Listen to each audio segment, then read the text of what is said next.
Hello বন্ধুরা, সবাইকে জানাই পান ঢালা ভালোবাসা ও শুভেচ্ছা। তো আজকে কি রান্না করব, তো পুরো রেসিপিটা এখানে দেওয়া থাকবে। তো আমার সাথে থাকেন আর দেখতে থাকেন। আশা করি সবাই ভালো আছেন। তো এই যে বেগুনটা ভাজতেছি, তো একটু কড়া কড়া ভাজলে বেগুনটা ভালো লাগে খাইতে। তো সামনে আসতেছে রমজান মাস, হয় না? হ্যাঁ, তো তখন তো মনে করেন বেগুনের দাম অনেক বেড়ে যাবে, এই কারণে আগেই খায় নেই। যে একটা কথাই বলে না, যে সাদা পিঠা আর চাপা শুটকির ভর্তার দিন শেষ। এখন আলু বেগুনির বাংলাদেশ হবে কয়দিন পরে।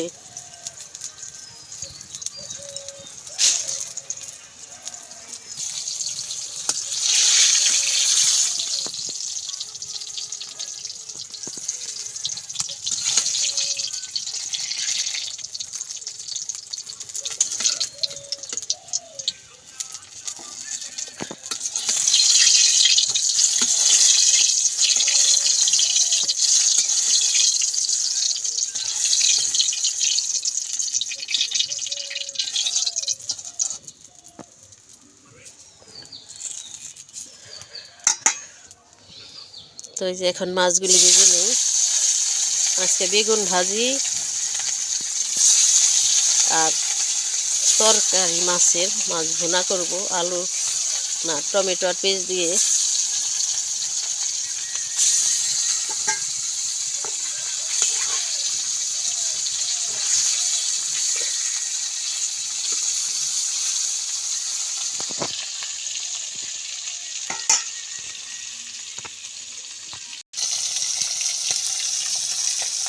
এই যে মাছটা একটু ভেজে নিতেছি। পেঁয়াজ দিয়ে রান্না করলে মাছটা একটু ভাইজে নিলে ভালো হয়।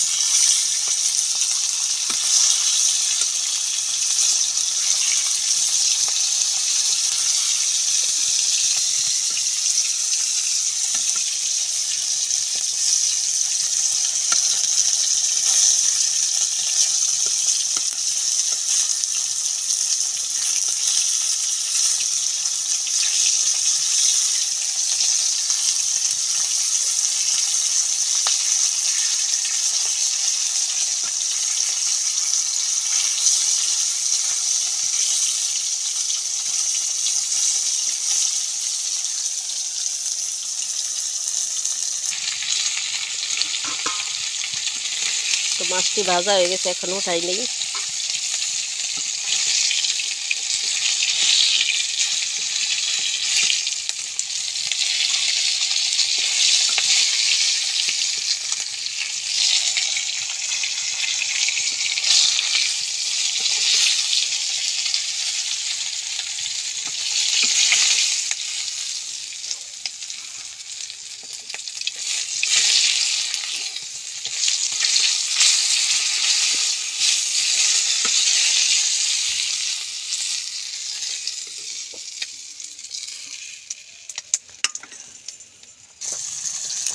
তো যে এখন পেঁয়াজগুলি ভাইজে নেই ভালো করে। তো রান্না করতে গেলে আগে হলো সবজি দিয়ে রান্না করলেও সবজিগুলি সুন্দরভাবে কষানো না হলে তরকারি যেমন স্বাদ হয় না। আর পেঁয়াজ দিয়েও যদি টমেটো দিয়ে ভুনা করা হয়, তারপরও পেঁয়াজগুলি ভালো করে যদি ভাইজা না নেওয়া হয়, তাহলে ওই তরকারিটা খাই ততটা স্বাদ হয় না, কারণ জলকা জলকা লাগে। তো এখন আমি পেঁয়াজগুলি সুন্দর করে ভাইজা নেই।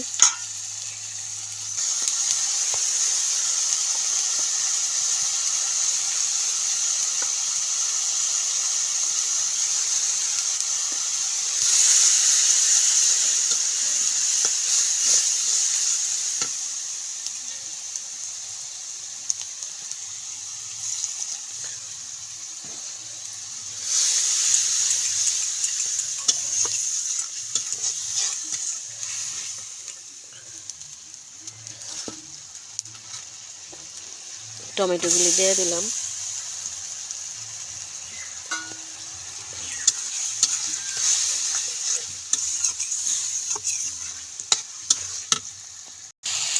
তো ওই যে আমার মশলাটা কষানো হয়ে গেছে সুন্দরভাবে, তখন একটু জল দিয়ে দিই।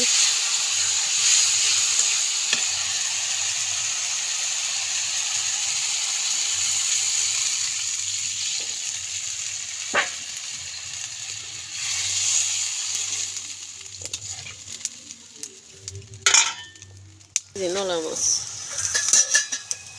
মাছ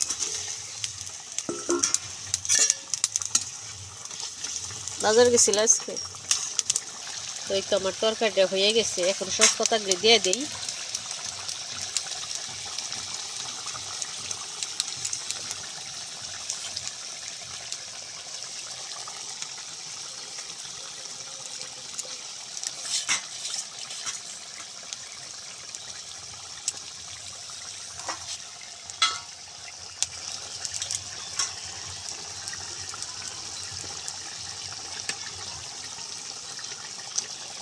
তো আজকের রান্নাটা কেমন হলো সবাই একটু বলবেন। যদি ভিডিওটা ভালো লাগে তাহলে একটু বেশি বেশি লাইক কমেন্ট শেয়ার করবেন, কারণ আমারও $50 বোনাস দিছে। যদি আমার ভিডিওটা একটু বেশি বেশি শেয়ার করেন তাহলে হয়তো আমি আপনাদের শেয়ারের মাধ্যমে একটু ওই ডলার পাইতে পারি। তো সবাই ভালো থাকবেন, সুস্থ থাকবেন, তো আমার পাশে থাকবেন। সবাইকে নমস্কার।